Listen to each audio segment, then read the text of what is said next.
I was at Disneyland the other day and I'm sitting in line, and while I'm waiting in line for this ride, there's people in front of me that kind of just chit-chatting and talking.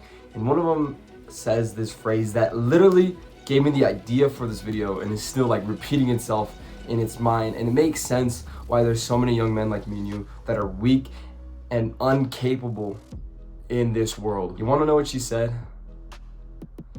She said, life is too short to do things we don't want to do.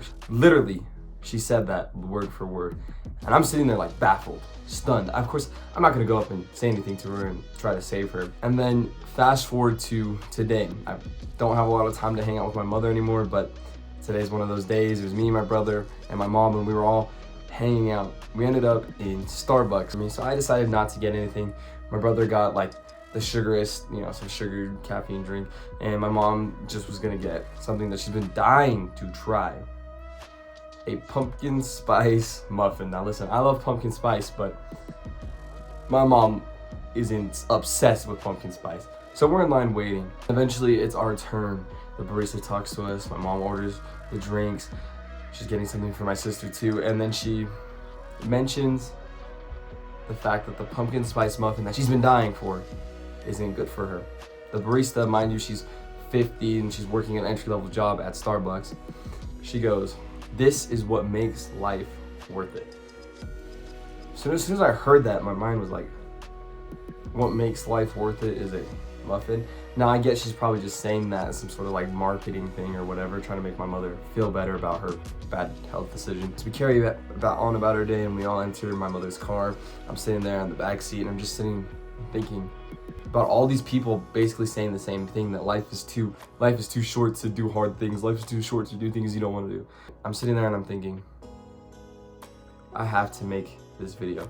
And so what the purpose of this video is you need to start delaying gratification. Listen, I'm not gonna be some guy that tells you, oh, go play video games for 2 hours a week. Cut it all out. Cut everything out that is bad for you and only do what is good for you.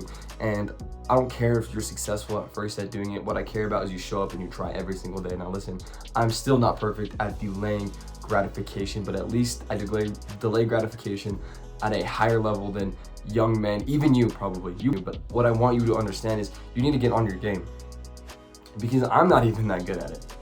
Now, you've probably heard the term instant gratification and delayed gratification. If you don't know what it means, instant gratification is basically we do things that give us a reward right away. So like I drink, let's say this is a chocolate shake. Oh, I drink this chocolate shake and I get a reward. The dopamine from it makes me happy. Or you play video games for 8 hours, you get happy.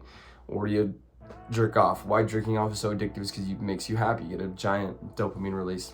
Let's say that is what instant gratification is. Low effort for a high reward. Delayed gratification is you do the hard thing now to get the reward further. So a quick recap is instant gratification is you do the easy thing now and get a big reward right now, but you feel crappy afterwards. And delayed gratification is you do the hard work now, that way in a year or two from now, or 6 months, or however long the time period is, you feel gratified. You got the six-pack, you got the good abs, you got a successful business. That's how. And then you have this understanding, right? You need to get better at delayed gratification. Why? Because instant gratification is the enemy. We put value on hard things. The reason they're hard is because it takes a lot of effort and a lot of time to achieve it. So talking about a six-pack, for example, you think six-packs look good. Let's be honest, you see a good dude with a six-pack, you're like, dang, that's crazy. You think that looks good. You don't think eating donuts all day looks good. Why? Because it's not hard to eat donuts, but it's hard to have a six-pack, right? So that is why delayed gratification gives us more value to our life.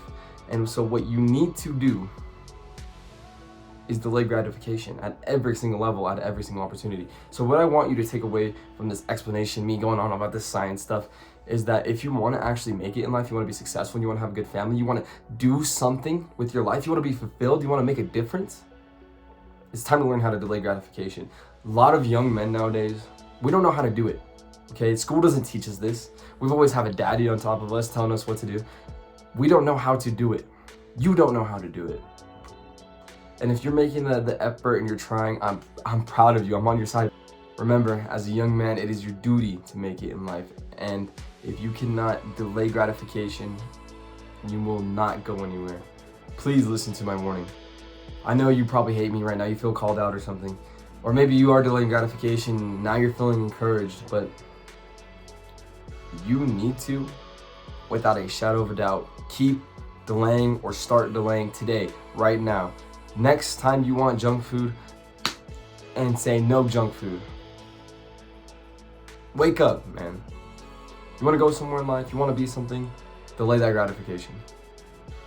And remember, before you ever delay any gratification or do anything challenging, to never quit.